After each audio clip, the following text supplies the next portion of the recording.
Quando o empresário recebe um processo trabalhista, então, ou quando o colaborador está coagindo, ou o ex-colaborador, né?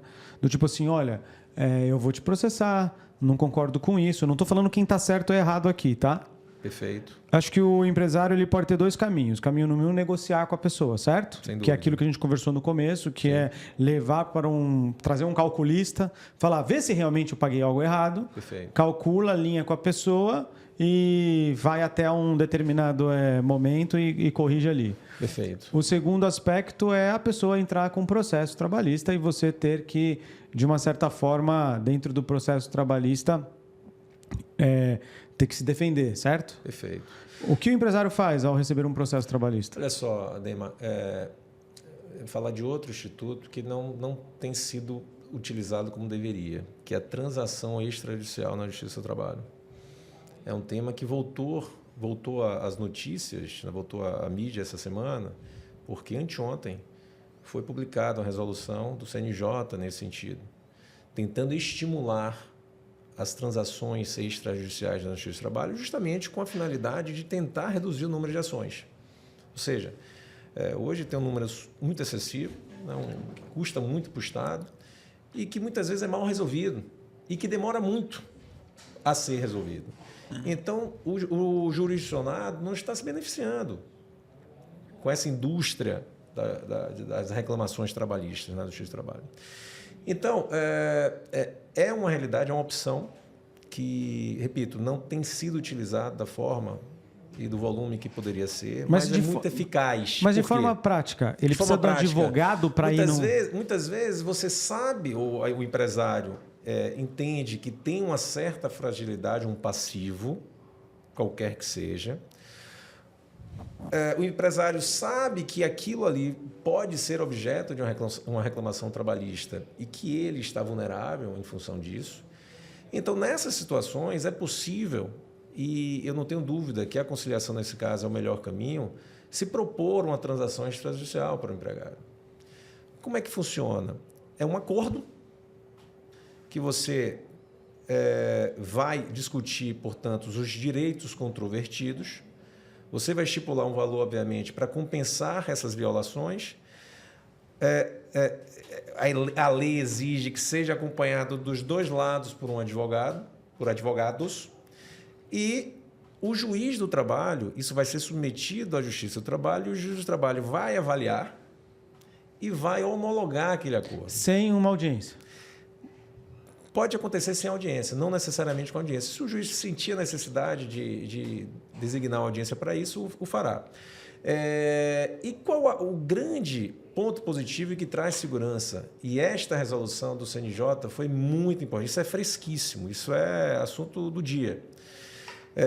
Porque muitos juízes eram reticentes em conferir a quitação geral, ou seja, a empresa chamava o ex-empregado, se fazia um acordo que aparentemente estava bom ali para os dois concordaram, e obviamente que a empresa quer uma segurança para isso, ou seja, negocia uma cláusula de quitação geral.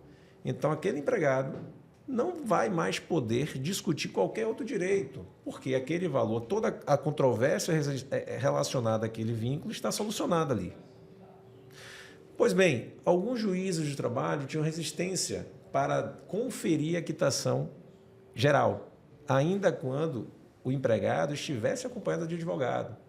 Ou seja, aquilo que você falou do hipersuficiente, os juízes, em rigor, acolhiam e deferiam a cláusula, homologavam os acordos com cláusula de quitação geral. Se o cara não era hipersuficiente, se era hipossuficiente, ou seja, ganhava menos que os 15 mil e não tinha nível superior, a tendência dos tribunais era de não homologar a cláusula de quitação geral. E agora o CNJ fez uma recomendação expressa no sentido de que, olha, juiz do trabalho, se o acordo for mais de 40 salários, você deve homologar com quitação geral.